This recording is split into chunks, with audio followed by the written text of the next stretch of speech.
Welcome back to Allendale, Michigan. I'm Katie Smith for GoStatesmen.com. It's the 2014 NCAA Division II Men's Golf Championships here at the Meadows Golf Course on the campus of Grand Valley State University. Today is day 2, and after a disappointing first round, the Statesmen are looking to make up some ground.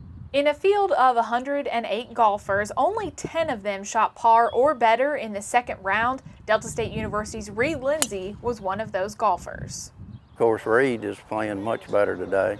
He's even par playing the last hole, and that's a tremendous, comeback, and we always need him in there to have a good score. Looks like we're going to be over 20 shots, over 20 shots better, so if we can do that tomorrow, hey, we might get back in this thing. But all the other players, they fight to the end. That's one thing. They did get over in the beginning, but they never give up, and I'm always proud of that. A brief drizzle on Tuesday morning at the Meadows and overnight rain softened up the greens for the schools in the field of 20, but it was an almost perfect day for golf. The Statesmen took advantage of the conditions and more knowledge of the course following the first round and improved by 21 shots from their day 1 score. DSU recorded an even 300 as a team after Tuesday's round and remained in 19th place at 53 over par. We played a lot earlier, and I think yesterday, after a little nerves got unsettled, I think we came back with much more team than what we're supposed to be. Lindsay's even par on day 2 was impressive, and after 2 rounds, the sophomore remained at 14 over, tied for 75th place. On Tuesday, the Statesmen teed off from hole number 1, and Lindsay stayed even for the first 8 holes before bogeying number 9. Another par on number 10 was followed by a birdie on 11 that brought Lindsay back to even. 2 more pars were followed by another birdie on 14 that put the Ripley native at 1 under. Lindsay couldn't hold on to that, though, after a bogey on 17th, but he finished up at even par for the day. They found a lot of fairways today. Still, some decisions weren't probably as good as I'd like to see, but they seemed to not have as many big numbers on holes.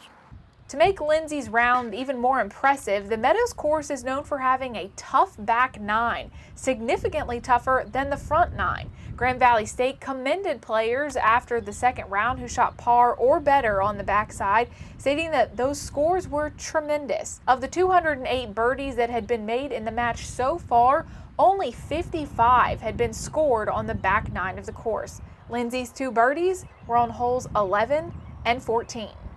This course is brutal. It is unreal.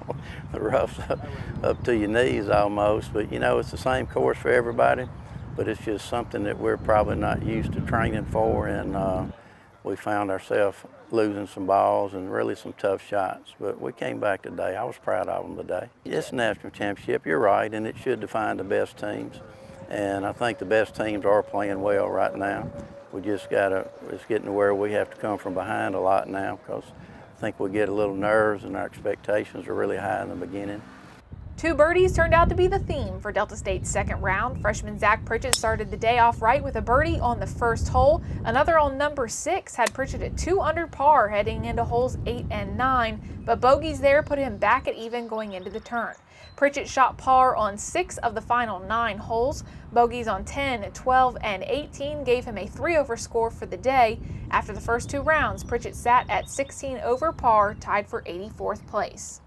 Brad Thornton's 2 birdies came at either side of the turn. He quickly went over par with a bogey on number 1, but followed that with 2 pars. Another bogey on 4 and a double bogey on 5, followed by a bogey on 8, put Thornton at 5 over, but back-to-back birdies on 9 and 10 brought his score back down, and in the holes after the second birdie, Thornton shot 5 pars and 3 bogeys. He finished the day at 6 over and sat 17 over after the 2 rounds, tied for 89th.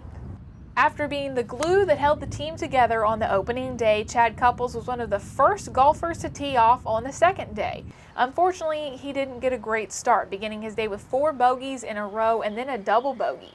Couples found himself 6 over after 5 holes. He fought back on holes 6, 7, and 8 with a par, birdie, and then another par. A bogey on 9 had Couples at 6 over after the front 9. On the backside, he stayed pretty much even, shooting 1 birdie on 16 to go along with 6 pars and 2 bogeys. After that second round, Couples still led Delta State in the individual player ranks at 10 over par, 7 over on day 2, tied for 42nd place.